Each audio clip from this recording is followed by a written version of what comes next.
Président, chers collègues, rien que le titre de cette feuille de route fait rêver un citoyen du monde et de la Terre. Feuille de route pour l'action européenne, transfrontalière et interrégionale de la région. Politique régionale d'appui aux initiatives locales de solidarité internationale.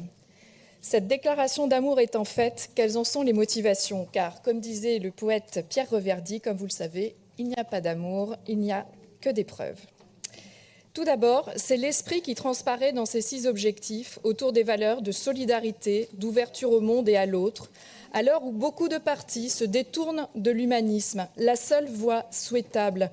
Cette délibération est rassurante et je dirais, Madame la vice-présidente, courageuse. Cet esprit est même pleinement assuré, avec la réaffirmation de l'enjeu de l'éducation à la citoyenneté et à la solidarité internationale, auquel nous souscrivons pleinement. Et nous invitons d'ailleurs les élus du Rassemblement national à y participer afin de sortir de leur étroitesse d'esprit et de cœur.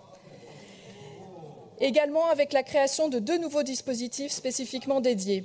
Ensuite, avec l'élargissement des zones de coopération au-delà de celles que nous avons déjà engagées pour s'adapter justement à un contexte géopolitique très inquiétant. Également, un accueil favorisé des étudiants internationaux, car cet esprit se forge très tôt. Ensuite, nous avons apprécié le renforcement de notre positionnement en Europe et avec les institutions européennes, car on peut chercher à améliorer le fonctionnement de l'Europe, mais il faut toujours rappeler la justesse et la nécessité de ce projet fédérateur. N'en déplaise à ceux qui y rentrent et se servent de leur mandat pour mieux le torpiller. A fortiori, l'approfondissement des liens avec l'Eurorégion, Nouvelle-Aquitaine, Euskadi-Navarre, nos voisins, sur des axes aussi importants que l'emploi, nos filières, l'environnement, la culture, le patrimoine, bien évidemment, cela ne peut que nous satisfaire.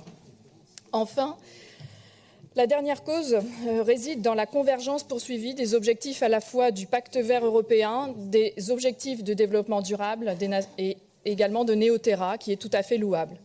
Toutefois, sur ce point, nous pensons qu'il est nécessaire d'aller au-delà de cette ambition. Partout dans le monde, en effet, les moyens manquent, à la fois aux habitants et aux associations qui subissent au quotidien le changement climatique et l'effondrement de la biodiversité. Nous souhaitons à ce titre attirer l'attention sur la protection des espèces animales ou végétales qui se meurent de manière irréversible dans des territoires où les habitants n'ont souvent pas les moyens d'assurer leurs besoins essentiels.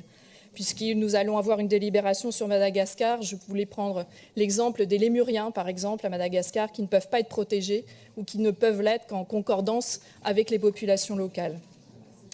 Le soutien à des projets intégrés plutôt qu'à des projets sectoriels qui permettent donc de coupler les enjeux sociaux, environnementaux, culturels, patrimoniaux devrait donc être fortement encouragé.